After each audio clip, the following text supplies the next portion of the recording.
right.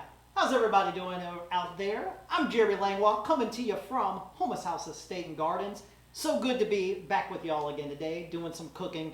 Cooking one of those great Louisiana ingredients, crawfish. You know, we're in the heart of crawfish season, and it's always just fantastic just to be able to create these great local dishes. And this is a dish I'm really excited about. So much so, whenever I decided I was going to do this recipe this week, this is what I cooked for dinner just to test out the recipe. And this is what I said is this is very similar to soul food to me. Nothing beats good old-fashioned crawfish stew. We're going to jump right in. Just a couple things to go over before we get started. I wanted to talk about some Houmas House news happening here today. Several things to go over. If you're local to the area and able to come and looking for plans for Easter Sunday, we do our big Easter buffet. It's coming up in 2 weeks, guys. Reservations are booking up fast, so if you're interested, all information for everything we can do can be found on our website under the upcoming events section of our website, and also on Facebook as well. If you're watching this already on Facebook, you can check out the upcoming events. We also have a dinner coming up on April 8th that I am extremely excited about, which is we're partnering with the great winery out of Napa, Textbook, and we're going to be doing a Textbook wine dinner, menu found online, dinner on the front lawn. We only do 2 events like this a year, normally one in the fall, one in the spring. When the weather is perfect, we set up a long, beautiful chateau table underneath the front lawn. It's going to be a fantastic event. Would love to have you. And then finally, if you're watching on Facebook, we have information that we posted about our local magazine. 225 magazine has their best of season, and your boy has been nominated along with Houmas House as well for under several categories. And we really appreciate it if you like what we do to go ahead and give us a vote if you're so inclined. If you look at, I'm under the section for best chefs. But also, everybody in that list is actually close personal friends with all of them, so they're all great people too. But if you like what we do here, we would love to have you give us a vote. That would be fantastic. I'd appreciate it so much. All right, now that we got all that out of the way, let's start and get cooking. Crawfish stew. So basically what this is this is a more Cajun version of the classic crawfish étouffée. Whereas crawfish étouffée is a little more Creole with some French influence into it in the technique that's made. This is going to have a little bit more of a Cajun technique to it, which only really means that we're going to make a dark roux. I'm going to go ahead and get started with that and kind of talk as we go, but let me catch up with what we got here. I got my favorite piece of cook equipment here, the black cast iron pot. I have a whisk ready to go, and I have a cup of salad oil in here, and I got this heated under high heat. I also have here equal amounts, cup in here of oil, cup of all-purpose flour, and we're going to go ahead and put the flour right into the pot. And you see I have my whisk ready to go, and I'm going to start to stir right away. When you're making a dark roux, because we're cooking under high heat, you never want to stop stirring, all right? Another thing, why am I using a whisk right now? Well, because this is so liquidy right now, a whisk is really going to help you be safe. If you were to use a wooden spoon, which you could absolutely use to make a roux, I could stir here and make a great roux. You can do this all day. This is how Grandma would have done it. But one thing that I always like to impress on people for safety reasons, because this is Cajun napalm, y'all, that using a whisk is a little bit more safer, and it'll keep you from splashing some of that hot roux. When you're stirring with a spoon, sometimes that roux will come up, it's happened to me before, splash on your hand, and that's going to be a terrible burn, and I don't want that. It's happened to me before. Hate for it to happen to you. It's no fun. So what we do want to do is just kind of non-stop whisk. The reason why we're whisking non-stop is because if you were to just let this sit too long, you'll start to get little black specks in your roux, and that's where parts of the flour that's settled on the bottom has burnt. And if that were to happen, well, there's literally nothing you can do but dump the whole thing and start over, because those little black bits that are in your roux is going to give whatever you cook in here, there's no getting around it. It's going to taste scorched, bitter, and burnt, and we don't want that. So the whole thing will be ruined. Now I want y'all to look at it. If I was just making an étouffée, I would stop right now. I'm going to hold this up to the camera just so you can see, but the roux is about the same color as this spoon right now. This is what I would call a blonde roux. We're looking to make a dark roux, which is going to have a color a little bit darker than, say, peanut butter.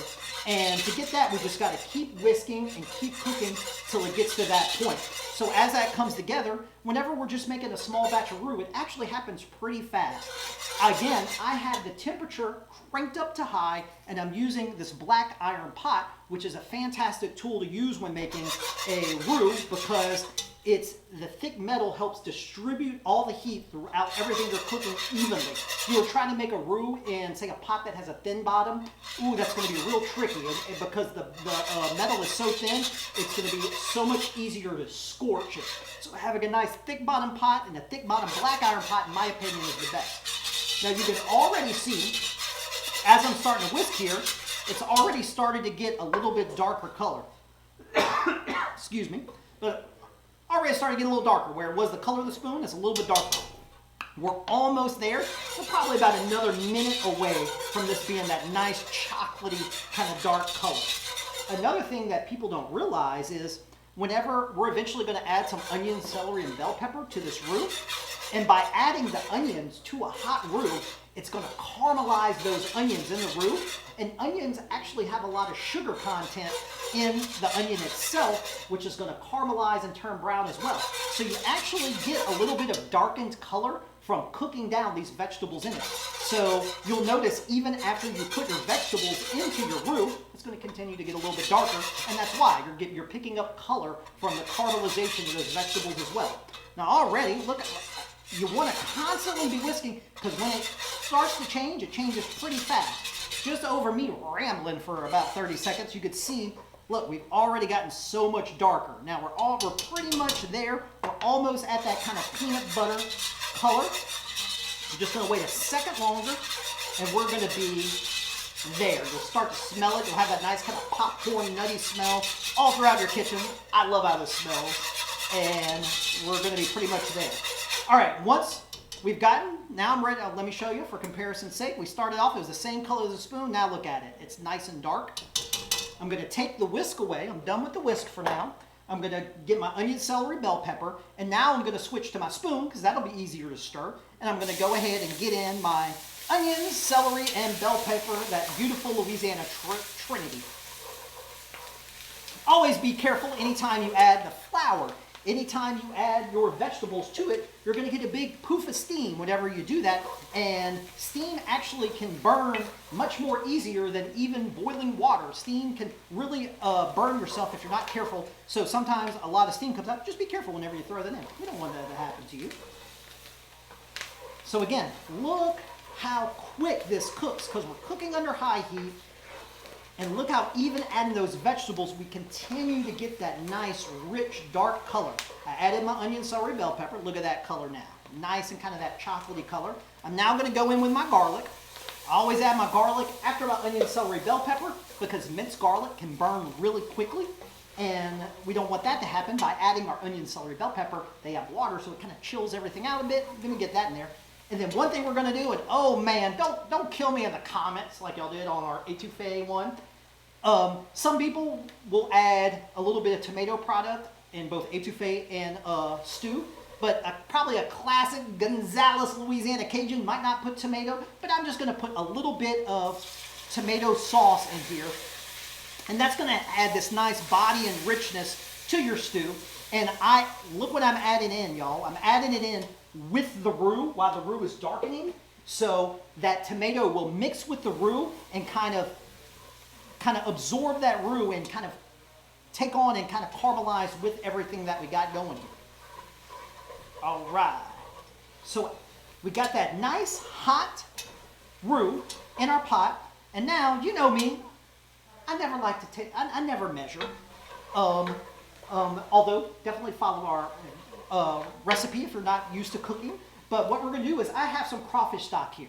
Now again, if you're doing a crawfish boil, save some of that liquid. You might want to be careful. It might have a little too much spice in it. But boom, there's your crawfish stock if you do a crawfish boil. And then of course you can make, I'm doing a crawfish stew, but if you don't have access to crawfish, use shrimp, use crab. That'll be fantastic. And then add a little bit of shellfish stock in. And then, look what I'm doing here, y'all. I'm just adding a little bit of the stock into the roux, and I mix it in. And you can see the first couple times it's still very thick. Look at that. Just kind of goopy and thick. And what I do is I work a little stock into my roux, mix it thoroughly in, then let that come up to a boil, and just keep repeating the process until this becomes the thickness that I want it to. So it's still too thick, so I'm going to add a little bit in. I'm not worried about measuring because I'm just going to add a little whisk, add a little stir until it reaches the thickness that I'm looking for. Right now, still too thick, so I'm just going to keep going. And then once it becomes that thickness that we're looking for, that kind of sauce-like consistency, then we'll just stop and let it kind of simmer for a bit. But the reason we want it to come up to a boil is because roux doesn't thicken a liquid until it boils. It has to boil to be able to thicken. So we let it come up, we let it get a couple bubbles. We still see it's still too thick, so we're going to add a little more liquid until we finally reach that nice, beautiful, thick, kind of sauce-like consistency. Now, I like my crawfish stew. I don't want it thin because we're not making a soup. I want it to be thick enough to where it really sticks to that rice. And I think that's going to get us right about there. Is everybody with me at home? Again, if you have any questions, if you're watching this live, drop us a comment, hit that share button. We love when y'all do that. If we're able to answer the questions on air if we see them, Jesse's behind the camera looking at it, we'll be happy to be able to answer some of those questions. But if not, I'm looking at these videos throughout the week, so I often love interacting with you guys, and I'm happy to also answer them throughout the week as well. Now, once we've gotten to the point where we're happy with the thickness of our stew, now I want you to see what we're working with. We have some beautiful crawfish season. We're buying our crawfish by the pound, and it comes in these bags. I just opened some up, and what I'm going to do now is I'm going to make a sacrifice to the flavor gods. And what I'm going to do is just put a handful of crawfish in right now and let that start to cook into this stew. Now, the reason I'm putting that in is because cooking is all about balance. We want to add our seafood in at the end so we don't overcook our seafood. However, this crawfish has so much flavor. So I like to put a little bit of crawfish in at the beginning. Let that crawfish is going to cook down, and we're going to get some of that flavor into it. Then we'll come back later and add the rest of our crawfish. Jesse, looks like we got a question. What we got, Jess? Brooke, she wants to know if we'll be having this at Houmas house this weekend as a special. You know how we roll, Brooke. Yeah, we would love to have you here. We'll be serving this for lunch on Friday and Saturday. So tomorrow and Saturday, come on by, Brooke. Love to have you. Make sure you say hi. We'd love to have you out. But yeah, this is crawfish or crawfish bisque where you stuff the hands. Oh, this is one of my favorites. So now we're at the point where we would probably want this to cook. It doesn't have to cook too long. Look how quick this came together. We would maybe want this to cook for about 20 minutes. Let it just kind of slowly simmer away, and it's going to start to pick up some of that flavor, and it's going to kind of cook out some of that roux flavor. That roux is just going to mellow, and all the flavors are going to come together. But let that cook for about 20 minutes, and then to finish it, now we want to season it. You know, depending on how spicy you want it, this would be a great time to add a little cayenne pepper.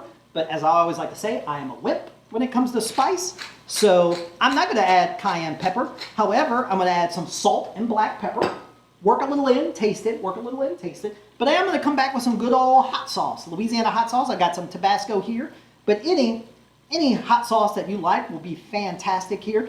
Gives it a little bit of heat. Just goes perfect with this. And now we are pretty much there. Right when you're ready to serve this, you can make this ahead of time. You could chill this and let this store for a day. And man, that would be fantastic because all those flavors would really come together. Then you would want to reheat it, or when you're just ready to serve it, now we want to add the final bit of ingredients just to finish it off. I got some chopped parsley. It's going to go in. I got some green onions. It's going to go in. Why am I adding this at the end? Well, these beautiful green kind of delicate herbs and vegetables right at the end, if we were to put them in at the beginning, they're just going to cook down and almost become invisible, and you're not going to have that nice, fresh, vibrant green that I really like. So we add it right at the end. And then because I like a lot of crawfish, I'm going to go ahead and put our crawfish right into the stew and let that all kind of cook in. And once you put the crawfish in, only let it simmer for a minute or two just to get that flavor, just to heat up them crawfish tails. But this, when I think of Easter, I think of crawfish étouffée or crawfish stew. It's a perfect seasonal dish here in Louisiana, crawfish bisque. Again, we'll be serving this at a restaurant, but man, look at that. This is looking fantastic. How we're going to serve it? We're going to serve it real simply. Oh, there's my ladle.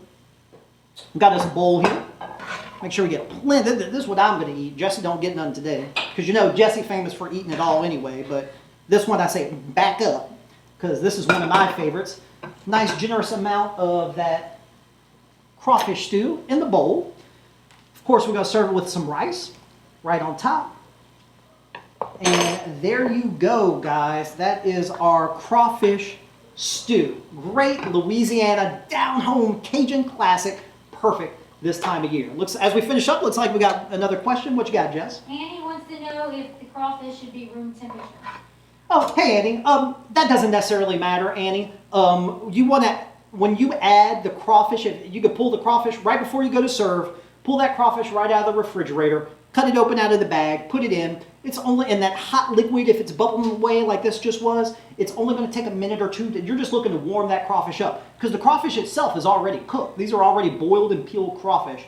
Just one thing, you know, some people, almost a cliche, but some people will actually rinse off the crawfish and the fat. You never want to do that because you get so much flavor out of all the fat that's packed in with the crawfish. So you just want to open that bag up, get the crawfish right in, just give it a few minutes just to warm up, but you don't want to cook it too much because you're going to overcook your crawfish. You want those crawfish to be nice and plump.